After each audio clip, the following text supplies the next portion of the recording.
Any reason why you use an alto clef for your logo? I'm very curious. So an alto clef is a musical logo on music, sheet music. It's mostly used for the viola. The reason why I have it is because the bass clef did just not look right in there. Kind of looked like it looked a little weird in there. The treble clef has been used so many times, it's been beat to death. I think there's a pipe maker in Italy that actually had the stamp on the pipe, the G clef on the pipe.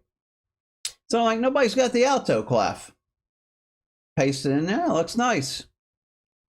There you have it. What's the best brand of meerschaum or best place to purchase one?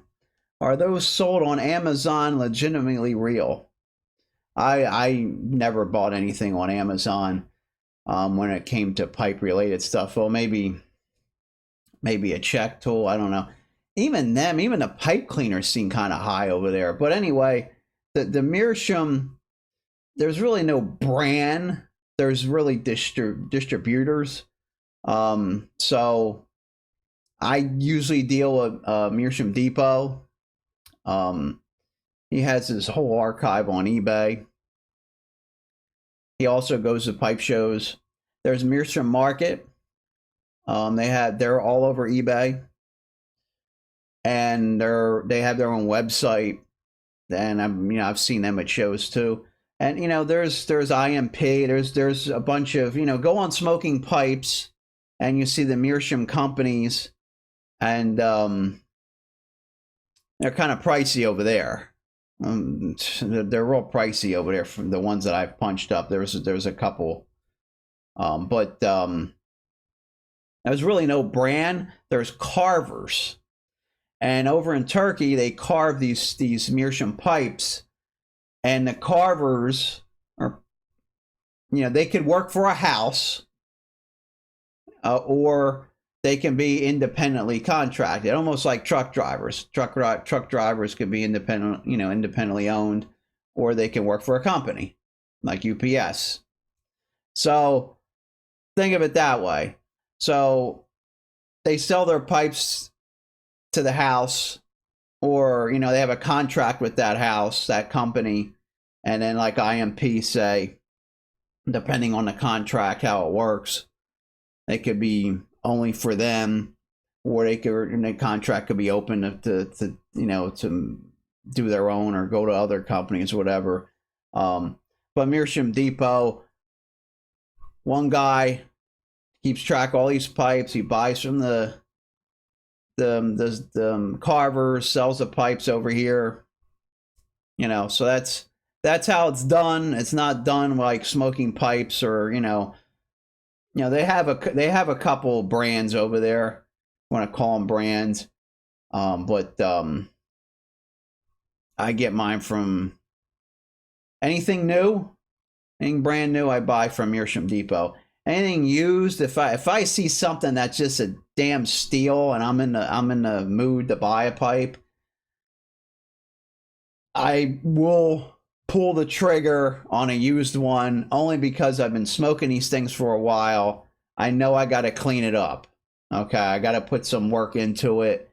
I got to clean the stem out. I got to get any cake out of there. I mean, mostly 80% of the pipes that I bought used had cake in them. So I know for a fact people are not smoking their meerschaums correctly. I know for a fact, because not everybody, but I'm seeing it. Just randomly buying a pipe on eBay and seeing the cake in there.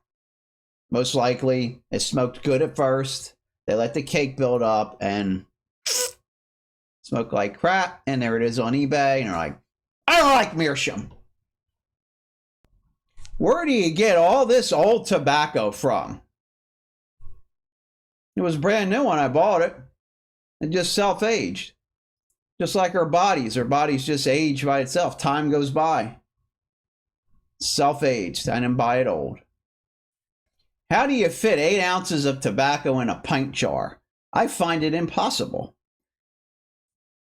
It's very, very, very tight. Now, if you have like a the McBaron, I can do the ready rubbed, the loose cut. I can fit in there because it's somewhat moist. Something like a Mark Ryan blend, you know, the Daughters and Ryan blend, you know, one of those pound bags. Yeah, no, that ain't happening because his stuff is drier to begin with, so it's lighter. So when the tobacco is dry to begin with from the factory, it's lighter. So it's going to take a lot more tobacco to get to that pound weight versus, say, something like Samuel Gawith that you have soaked flakes and there's a couple flakes in the tin. Yeah, it weighs 1.7 ounces because there's water weight in there. So, and that's a problem. Too much moisture is a problem because you're not getting your money's worth. And it takes longer to dry out before you smoke it. So it does fit in those pint jars. The flakes, the coins, they're a lot easier to put in there because they're more dense. But yeah, you stuff. And after years of that being stuffed in there, you literally have a cake in there and you can scrape it out. And, you know, and you literally have a cake. It's not going to come out. You're going to have to scrape it out. But, so it's kind of like self-pressing. But yeah, you can't be weak. You got to press with your thumbs.